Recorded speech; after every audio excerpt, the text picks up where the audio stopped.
Hey guys, today I want to talk about my retirement plan because I'm obviously retiring as a young man. I'm 29 and I entered a competition to win some cars, and then this company called me saying they've accepted my entry and they asked if I wanted to get financial advice, and I didn't really know what to say, so I just went along with it. And then I had a financial consultant come to my house and ran through the numbers with me. They were supposed to, they've got this program that's supposed to help you with your mortgage or something if you've been ripped off with interest. We're looking at the numbers and I was like, oh gee, I feel like I'm really not got things sorted. Like, I don't have a retirement plan. And so when I retire, I'm going to have no money. And so I own this house. I got a mortgage on this house. I borrowed $289,000. So that's the loan that I have to pay off. I'm paying a little bit more than the minimum, and so I'm on track to pay it off by the time I'm 40 or 41. Probably 40 because I'll make more money as time goes on, and then I'll put that money into the mortgage. So once the mortgage is paid off by the time I'm 41, then I've got another 26 years. At least before I retire. So I spent that 26 years putting the money that I would have put into my mortgage into a savings account, and then by the time I retire I'll have $500,000 in savings, and it'll probably be more because there'll be interest rates attached to that money in that account. So there's not only that, but then there's also my superannuation, and apparently my superannuation is estimated to be at roughly $500,000 as well. So I'll have $500,000 cash, $500,000 super, and then the house will be worth a huge amount of money as well, probably. It's probably worth 600 and something. I realise that I'm actually set.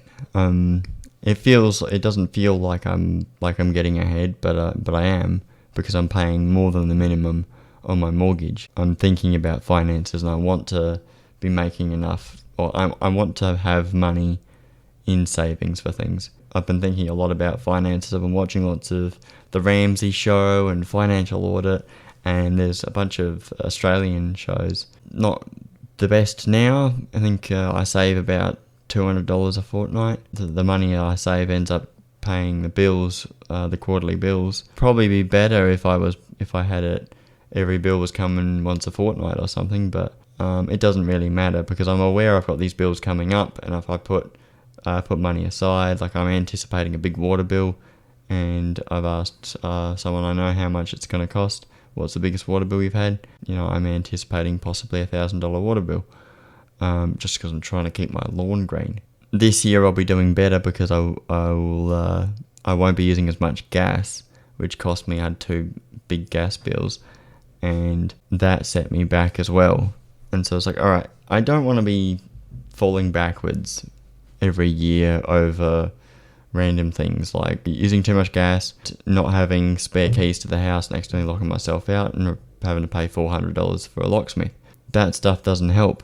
And so, I'd be saving money, and then I make a mistake, and then I have to spend hundreds of dollars. But that stuff's sort of not going to happen again. When it comes back to winter and it's freezing cold, I've got rugs. It'll just be hot drinks. I don't want to turn the heaters on at all because it's just it's not good. I don't use the air conditioner if I don't have to. Today's like a 38-degree day, so it's not too bad. I just have cool drinks. Yesterday it said it was 44. It was a bit humid, and so I had the air conditioner on all day for that. I'm probably going to have the air conditioner on all day tomorrow because apparently it's going to be 46. So trying to manage my finances in such a way that I do save money, because I want to be putting money into savings, and then because even though I'm set for retirement, I want to be set for now. I want to be set for, I have to buy a car. My car broke down. It needs a new engine. This is going to cost a lot. It's either get the car fixed or get a new car. Saving money, making sure you don't spend too much, but also don't borrow money if you don't have to. A lot of people will buy a new car or with finance or borrow money to buy something, and I've only done that with my student loans and to buy the house. And those are the only times that I think are reasonable times to do it. Like, you don't have the $36,000 to go to uni. You get your HECS debt, but you're not under any pressure to pay it back. I found the only reason that I paid it off a little bit is because my company asked me if I wanted to do it, and I thought, sure, why not? And then I'm paying a bit more off the house, so I don't. The interest does apply to the mortgage. If you're paying a minimum, you would end up having to pay more. But if you're paying more, then it adds up that you're covering that interest rate. So that's what I'm doing. That's why I'm paying the house off by the time I'm 41. I'm turning 30 this year. If people think that they're going to struggle with it, that they don't have enough for retirement, and then they're borrowing money to buy a toy, you don't need to do that. If they want to do that, they can do that. I'm about living within my means, especially like if you do overtime. Don't expect it to be like, you have to look at what your minimum money coming in is going to be. Like, what's the lowest you're going to get? That should be your budget. And from there, if you make more money, then you can do some stuff with that money. But you can't live like, it's just living life on the edge. It's dangerous, because then you end up it's a constant situation where you go, I got no money, I can't afford my rent. You could do so much to avoid this, but you're choosing not to. But I was making more money last year on afternoon shift, and so I spent a bit more, and I didn't spend too much more, but I would go, I can get this, I can get that.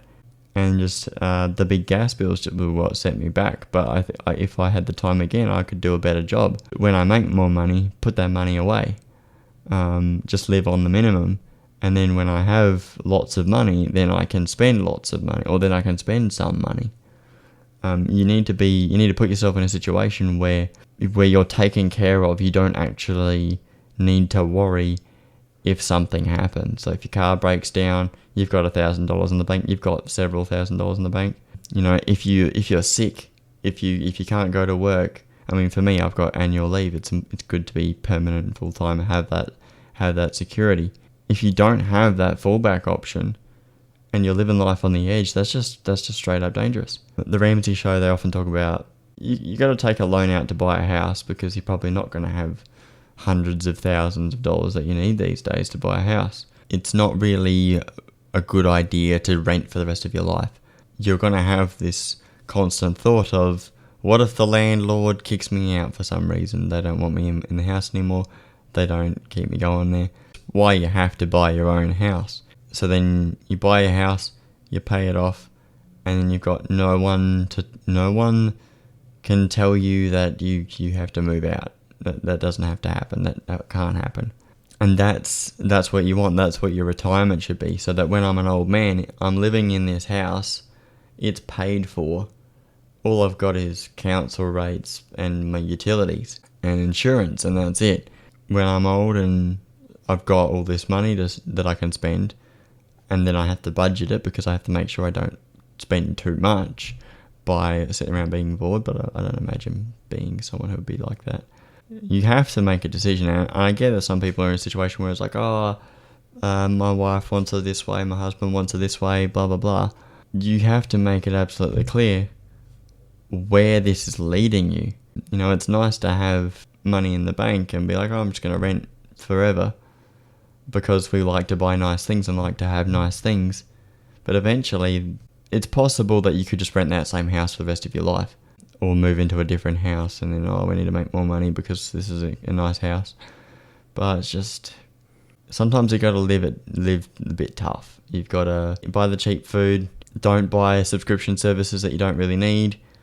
You don't want to be in a situation where you're going through each pay cycle being like, I don't know if I can pay the rent. You shouldn't be like that, and then at the same time, don't spend your money on smokes and drinks if you can't afford your rent.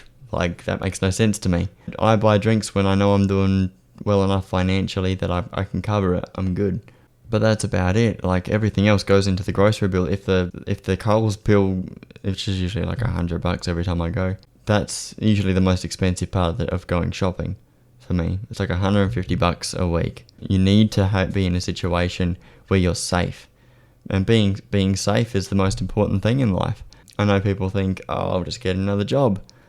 Maybe there aren't any jobs. For me, it's a source of pride. I don't want to go back on Centrelink. That was a terrible time. Like, I was having to constantly apply for jobs, and you lose your pride being in that situation. Because I know people who, they're retired, or they're not retired, they're elderly, and they don't have any money in retirement because they lost it for whatever reason. And they're on age pension, and they're getting a bit of money out of that, so they can live on that, and that's fine. And that's why we have the social safety net in Australia and other Western countries as well. You don't need to do all the things to retire a wealthy man, but I will be a wealthy man. You might not be, but I will be. I'll have 500,000 here, 500,000 there, and I'll be able to work out how much do I need to survive on, because I think I worked it out. I think, what is it, $25,000, something like that, goes into my mortgage every year, and so I could live on a lot less money than I currently make if I didn't have the mortgage. But, you know, bills and things will go up, so those are things that you got to think about. So that's just me thinking out loud. It doesn't necessarily have to help you, but that's just my little vlog. Thank you.